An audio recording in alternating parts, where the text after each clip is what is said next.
Assalamualaikum, apa khabar? Ni Kak Nu nak share, Kak Nu pergi makan sini. Nama dia Dulang Tea House. Tempat dia special sikit deh, dalam gua. Kiranya sebuah restoran di dalam gua. Lokasinya di Perak, dalam kawasan Lost World of Tambun. Agak lama jugalah Kak Nu sipir video ni. Tak ada nak proses weh. Ni baru ada kesempatan. Tengok tu keadaan gua dia. Kita hak tak biasa tengok gua ni, subhanallah. Terpegun takjub dengan ciptaan yang maha kuasa. Di sini Kak Nu belajar roti tumbuk. Nyo mari letak lesung, nyo mari letak 2-3 ketul roti.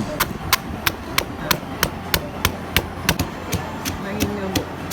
Selok itu.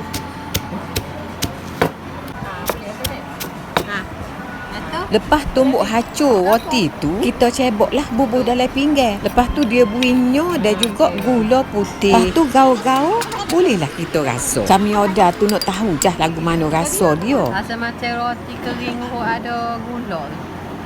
Roti kering. Apa lagi?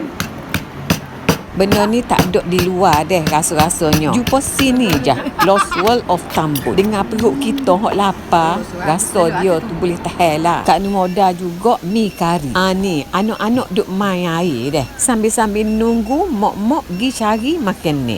Budak-budak ni kalau dah jumpa air, mau 2-3 jam duduk dalam tu. Biarlah asalkan dia puas hati. Begitulah kisah Kak Nu cuti dengan anak-anak di Tambun. Alhamdulillah, syukur. Walaupun perjalanan dari Kelantan ke Perak agak jauh, namun alhamdulillah masing-masing puas hati. Okey, assalamualaikum.